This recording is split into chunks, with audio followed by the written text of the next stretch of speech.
Hello students, welcome back to Vandana's tutorial. आज हम करेंगे holy faith English grammar and composition class 8 इस book का चैप्टर नंबर 7। इसके पहले हम चैप्टर 6 तक कंप्लीट कर चुके हैं। अगर आपने वो वीडियोस नहीं देखे हैं तो उन्हें जाकर जरूर से देख लीजिएगा। प्लेलिस्ट का लिंक आपको डिस्क्रिप्शन बॉक्स में मिल जाएगा। अगर आपको मेरी वीडियोस पसंद आते हैं या थोड़े से भी यूजफुल होते हैं तो इसे अपने दोस्तों के साथ जरूर से शेयर कीजिएगा। और अगर आप मेरे चैनल पे पहली बार विजिट कर रहे हो या फिर मेरे चैनल को अभी तक सब्सक्राइब नहीं किया है तो प्लीज इसे सब्सक्राइब भी जरूर से कीजिए। तो chapter 7, the correct use of adverbs. अब पहले हमें ये पता होना चाहिए कि एडवर्ब्स होते क्या है। एडवर्ब्स क्या होते हैं बच्चों? एडवर्ब्स वो वर्ड्स होते हैं जो कि हमें वर्ब्स के बारे में ज्यादा इंफॉर्मेशन देते हैं।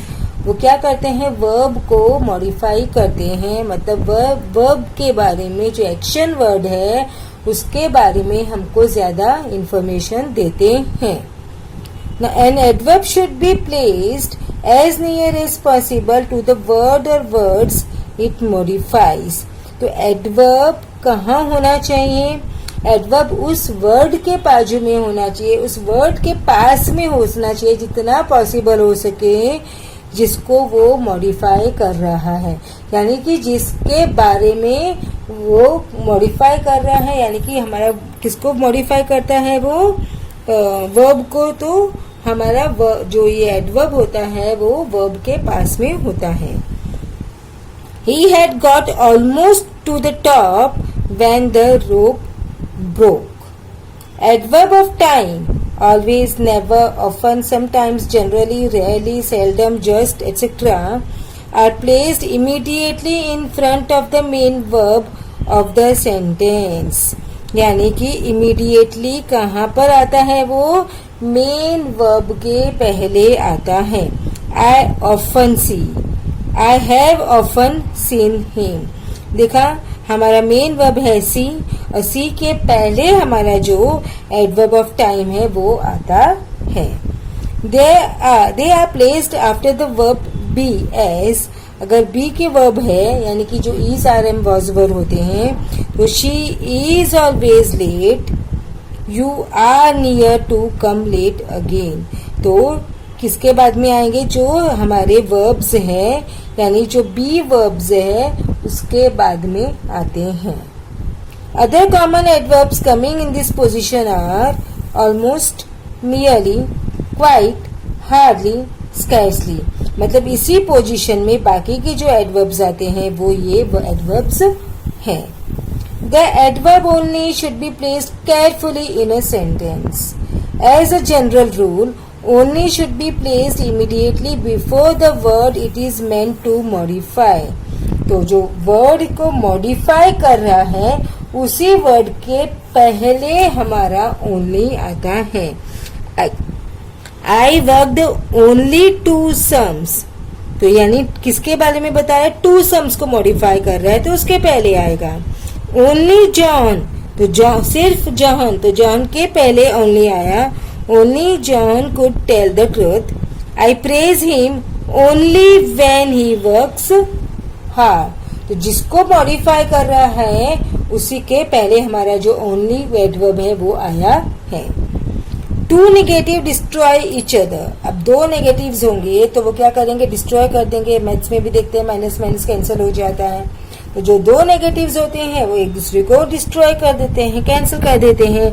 Hence two negatives should not be used in a same sentence. इसके लिए दो नेगेटिव सेम सेंटेंस में हम यूज नहीं करते। Unless we wish to make an affirmative statement. अगर हमको अफर्मेटिव बनाना है सेंटेंस को, मीन्स पॉजिटिव बनाना है तो हम यूज करते हैं, otherwise we don't. I haven't got any, not none. I could not find it anywhere, मतलब not nowhere। अब हम ऐसा नहीं बोलेंगे I could not find it nowhere, we will say I couldn't find it anywhere। I haven't any homework to do, I have not to no homework, ऐसा हम बोलेंगे नहीं। हम क्या कहते हैं? I have not any homework। यानी दो नेगेटिव्स हमारे इसमें नहीं आ रहे हैं। I can't see any not to no grace in her. Adjective should not be used for adverbs. We should say for instance, जो एडजेक्टिव्स है वो should not be used for adverbs. Adverbs के लिए वो एडजेक्टिव्स हम use नहीं कर सकते। देखो, he returned more quickly, not quicker than I expected. तो ही रिटर्न्ड मोर क्विकली, तो adjective should not be used for adverbs. Then I expected.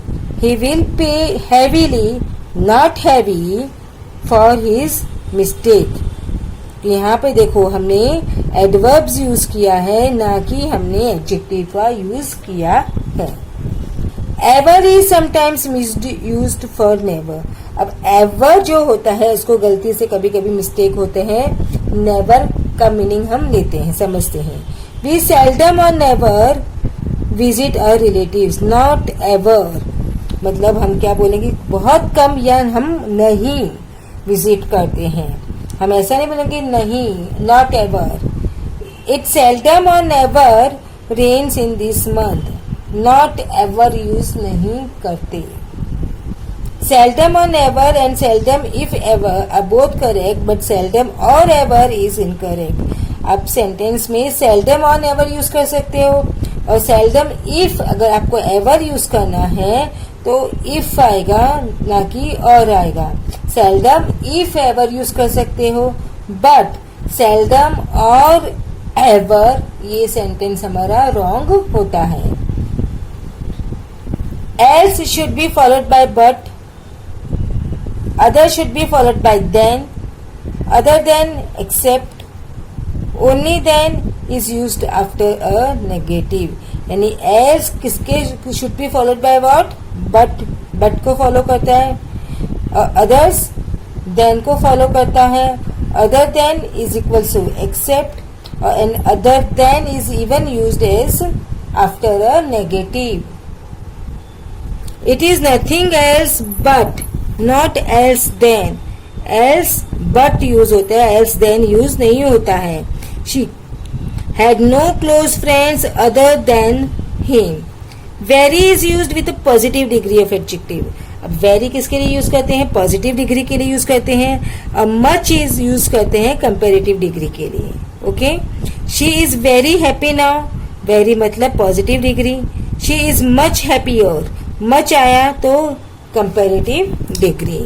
The present participle that is V1 plus ing as an adjective takes very with it. अगर जब हम present participle use करते हैं तो उसके साथ में वेरी यूज होता है। The past participle that is V3 as an adjective takes much. और जब पास्ट पार्टिसिपल है तो क्या यूज होता है, मच होता है। अब प्रेजेंट पार्टिसिपल है तो हम क्या यूज करते हैं, वेरी का यूज करते हैं। It is very surprising, present participle है तो very. I am much worried about her, ये क्या है, पास्ट पार्टिसिपल वरीड, तो उसके पहले क्या आया, मच आया। She has a very charming, again charming is a present participle, so very is used here. It is a much discussed topic, again V3, that is the past participle is used, so much will be there. A few past participles take very before them as I am very pleased to hear this, I am very tired। but कुछ ऐसे past participles होते हैं जिसके पहले हम very use करते हैं, जो कि हमको दिया है pleased and tired। The adverb to means more than enough। अब जब हम यूज करते हैं टू, मतलब ये हमको जितना चाहिए उससे ज्यादा है। It is more than enough. It should not be used in the sense of very और मच। इसको वेरी और मच करके यूज नहीं करना है। टू मतलब more than enough. I am too pleased with you, ये इनकरेक्ट है। यहाँ पे क्या होगा, आई एम वेरी प्लीज्ड। कभी भी हम खुश मोर देन इनफ हो सकते हैं, no. She is too interested in music, again it's wrong। She is much interested in music। Too and enough are opposite in meaning। Too और enough आर मीनिंग कैसे हैं, अलग अलग शब्द हैं, मतलब एक दूसरे के अपोजिट वर्ड्स हैं। टू किसके लिए यूज करता है, before the word it qualifies. Enough को हम यूज करते हैं as adverb after the word it qualifies. Enough आता है जिस वर्ड को वो क्वालिफाई कर रहा है उसके बाद में, और टू आता है जिस वर्ड को वो क्वालिफाई कर रहा है उसके पहले, यानी कि टू प्लस जो वर्ड मॉडिफाइड किया है, और यहाँ पे जो वर्ड को मॉडिफाई किया है उसके बाद में इनफ आता है। He is two week, I am to late. देखो किसको मॉडिफाई किया है, वीक और लेट को, तो टू पहले यूज किया है। Mangal is rich enough, rich enough, तो किसको क्वालिफाई कर रहा है, रिच को, तो रिच उसके पहले आया, इनफ बाद में आया। Next, the adverb never can't be used with verbs indicating a special point of time. Never can't take the place of not. The adverb never can't be used with the verbs indicating a special point of time. Special point of time के लिए हम never use नहीं कर सकते, और not की जगह भी we can't use word never. I never remember having met her. Incorrect. I don't remember, हमको याद नहीं है। Kipling was never born in London. Kipling was not born in London. We met the other day but the never talked of it. Again wrong. We met the other day but we didn't talk of it. Do not use quite in the sense of very or to a considerable degree. I am very sorry to hear the said news. Not quite sorry. Little is equals to not much. Little का मतलब होता है not much. It is used in the negative sense. अब ये जो not much है, जो little है, वो क्या यूज करते हैं, नेगेटिव के जैसे यूज करते हैं। A little मतलब some at least, कुछ तो है। It is used in the affirmative sense. अब जब little यूज करते हैं तो वो नेगेटिव होता है, मतलब कुछ भी नहीं। A little को यूज करते हैं मतलब कुछ तो है, at least something, तो it is used in the affirmative, और जो little है वो negative. I little expected that he would pass, मतलब मुझे बिल्कुल भी expectations नहीं थी। I am feeling a little tired. मैं थोड़ा सा थका हुआ महसूस कर रहा हूँ। Okay? So now they are miscellaneous examples of common errors in the use of adverbs. यहाँ पर हमें incorrect sentences दिए जो हम common mistakes करते हैं, और यहाँ पे हमें correct sentences दिए हैं। तो बच्चों आप ये रीड करके देखिए, आपको समझ में आएगा जब मैंने explanation दिया है उसके सुनने के बाद में कि क्या wrong है और क्यों wrong है। अब हम करेंगे हमारी एक्सरसाइज 15, और अगर आपको इसका पीडीएफ चाहिए तो आपको मिल जाएगा, डिस्क्रिप्शन बॉक्स में लिंक होगा, वहां से आप डाउनलोड कर सकते हैं। तो first one is rewrite the following sentences with the adverbs given in bracket.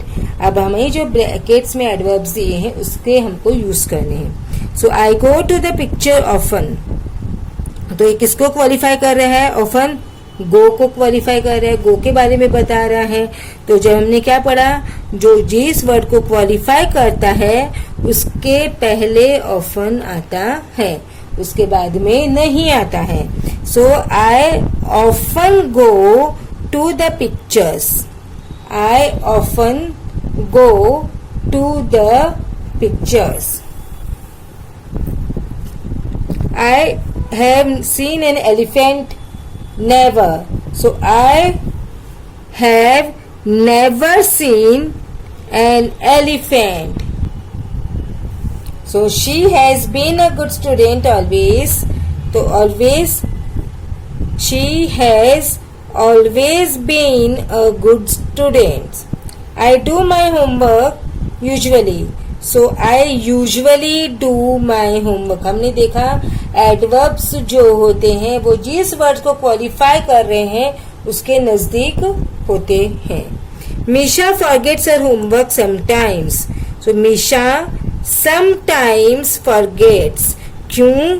क्योंकि ये किसको क्वालिफाई कर रहा है, फॉरगेट को क्वालिफाई कर रहा है, फॉरगेट के बारे में बता रहा है, कभी कभी भूलती है, तो इसके पास में क्या आएगा, forgets. Misha sometimes forgets her homework. We are very busy generally, अब किसको क्वालिफाई कर रहा है, अगेन आर को, so we are generally very busy. I am going for a walk, तो जस्ट किसको कर रहा है, गोइंग को, तो गोइंग के पहले I am just going for a walk. I have finished. Again it's qualifying. I have finished. So nearly. I have nearly finished my work. She knows what to do now. So she scarcely knows. किसको qualify कर रहा है, knows को. The porter was able to carry my luggage. Hardly. So किसको qualify कर रहा है, hardly, was able. So the porter was hardly able to carry my luggage. His actions have upset me. So he quite किसको qualify कर रहा है, upset. So his action have quite upset me. Now part 2. Fill in the blanks choosing the correct words given in the bracket. So first one is, I shall be dash pleased to dine with you. So I shall be very pleased to dine with you. His father is a dash respected person. His father is much respected person. The patient was dash weak to walk. Too weak to walk. He dash neglected his study. He never neglected his studies. I am feeling dash better now. I am feeling much better now. Comparative degree. I cannot do this sum. It is a dash for me. It is too hard for me. She walks more dash than her sister. She walks more slower. Comparative. I can learn poems more dash than speeches. I can learn poems more easily. A car goes dash than a motorcycle. A car goes faster. Comparative. Telegrams reach us more dash than letters. More quickly. Ram is feeling much dash now, much better. This water is dash dirty, very dirty. He seldom or dash comes late. He seldom or never comes late. I want some rest as I am a little tired. Thori. She is rich dash to buy a car. She is rich enough.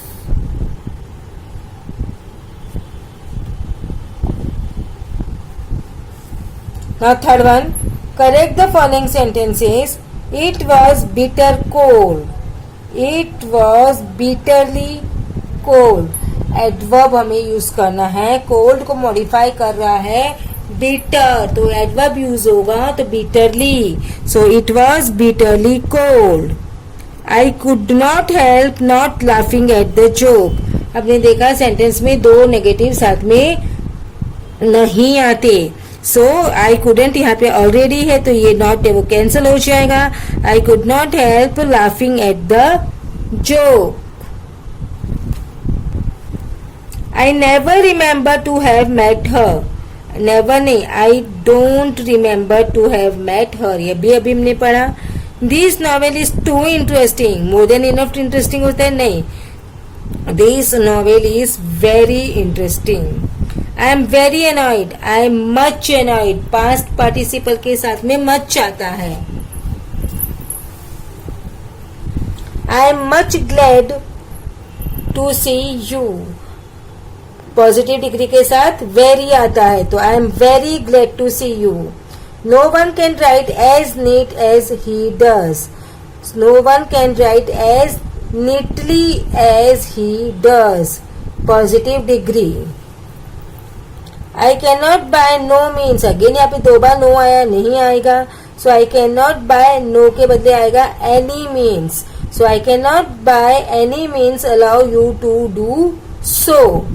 I don't know nothing of this matter. Again double no नहीं आता, तो I don't know nothing के बदले क्या आएगा anything. Gopal just has gone out. Gopal है just has नहीं, has just gone out. I was too pleased when I heard the news. Much pleased. The women's voice was heard more clear than men's. More clearly हमने देखा adjectives नहीं use होते, क्या use होता है, adverb use होता है. दीपक walks fastly. ना comparative है तो faster. This book is much interesting. This book is very interesting. Present participle के साथ में very. He can run very fastly. No, he can run very fast. The water of this river is too pure. It's very pure. More than enough pure होगा क्या, नहीं. He was very busy to see me. बहुत ज्यादा ही busy. So he is too busy, not very busy. Mohan is rather a lazy boy. तो Mohan is a rather lazy boy. यहाँ पर नहीं आएगा, a lazy boy इस यहाँ पर आएगा. He seldom or ever, हमने देखा seldom और ever साथ में नहीं आता है. He seldom or never refuses a request. I haven't received no letter. Again हमने देखा 2 नेगेटिव एक सेंटेंस में नहीं आते. So I haven't received any letter. I don't want nothing. Again double नहीं आएगा. So I don't want anything. He soon will return home. He will soon return home. क्योंकि जो soon है वो उसको क्वालिफाई कर रहा है.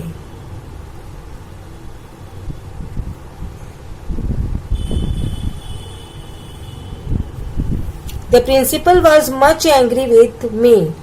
Much नहीं आएगा, very angry with me. Isn't it a hot day today? No, it is. No, it is not. सिर्फ it is नहीं आएगा, no, it is not. He almost has finished his work. He has almost finished. He has almost finished his work. He seldom or ever gambles. He never gambles. Sorry, he seldom or never gambles.